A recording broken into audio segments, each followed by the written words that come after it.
What we've seen from the Fraternal Order of Police, and particularly the leadership, is a lot of misinformation, a lot of half-truths, and frankly flat-out lies in order to induce an insurrection. And we're not having that. And so we want to make it very, very clear that the law is on our side. We feel very confident about it.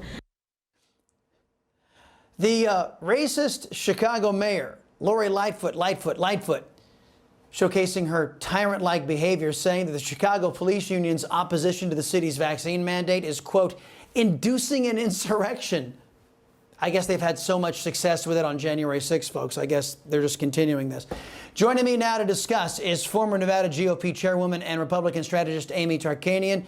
Also here is Washington congressional candidate and author of Becoming Mom Strong, How to Fight with All That's in You for the Family, Your Family and Your Faith, and Bible Promises for Moms, Heidi St. John.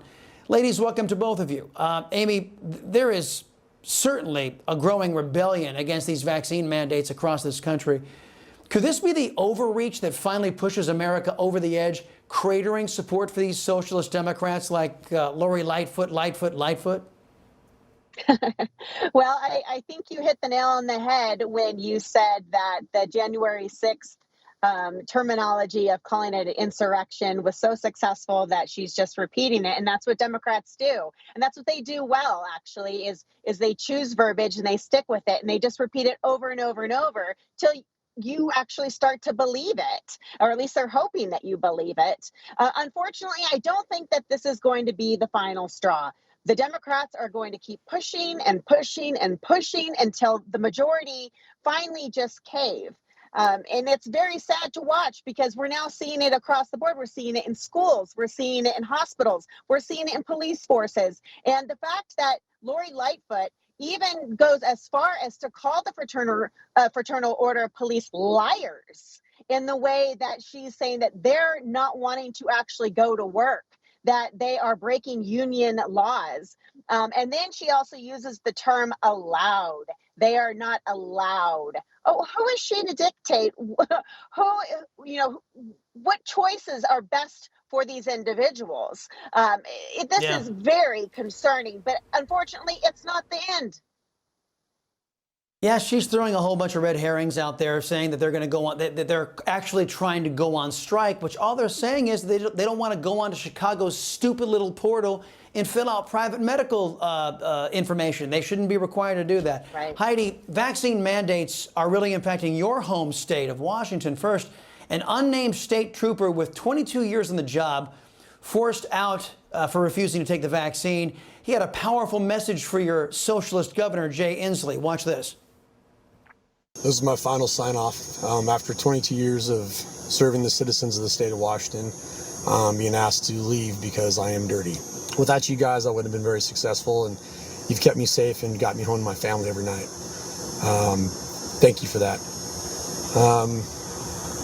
Wish I could say more, but this is it. So, State 1034, this is the last time you'll hear me in a state patrol car. And Jay Inslee can kiss my Yeah. Well, you couple that with what's happening in sports as Washington State University head coach, a football coach, and 4 of his assistant coaches lost their jobs due to mandates. Heidi, this harms personal liberties, yes, but as Amy was just pointing out, this spans across entertainment, public safety, national security. It's all getting compromised, right?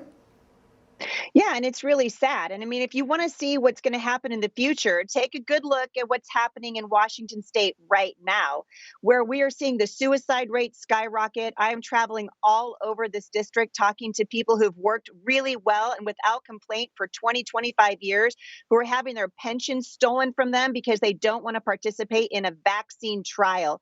And we're talking about a virus with a 99.9% survival rate.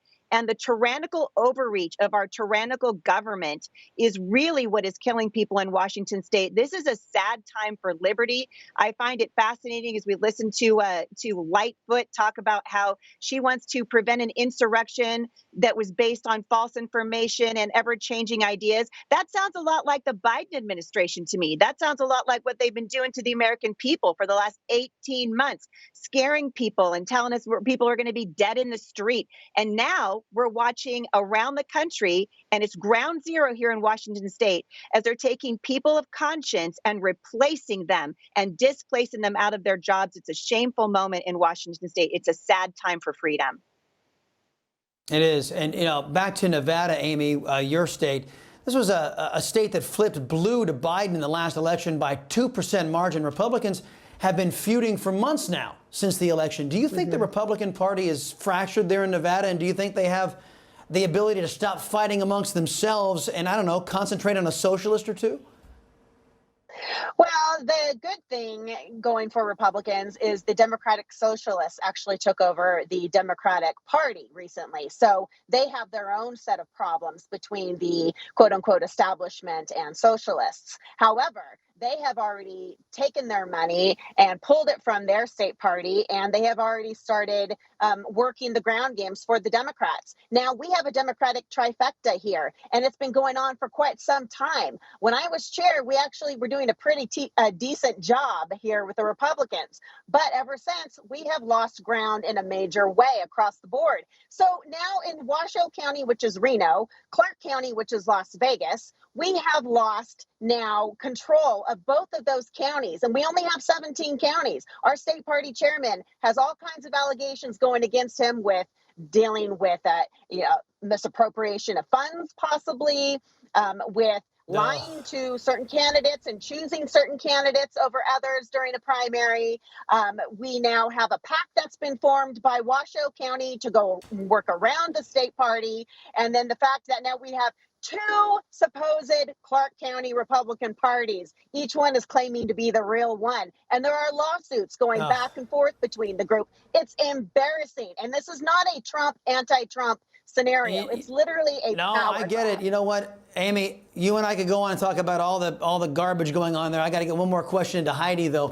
Look, the Biden administration is looking to push through massive spending. Socialists are perfectly okay with saddling future generations, our kids and our great-grandkids, with unrepayable debt.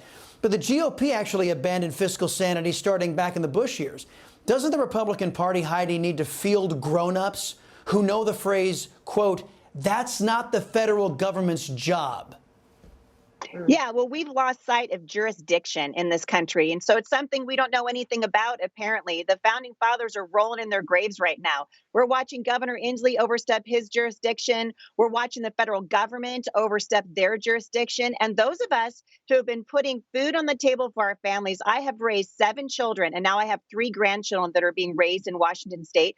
We teach our kids to spend their money as it comes in and to save money. And what we are seeing in the federal government is going to saddle generations with unimaginable debt. And frankly, this country is being taken off of a cliff by dangerous Democrats who really are socialists and Marxists and even communists at the end of the day. True. And weak Republicans who do not have the spine or the backbone to stand up against what's happening in our nation. It's why I'm running for Congress. We have got to see a change. We've got to see men and women of principle in leadership positions in our country again, and now is the time. Well, Heidi, maybe you can show those men up there on Capitol Hill a thing or two. Thank you very much. Heidi St. John and Amy Tarkanian, ladies, appreciate it.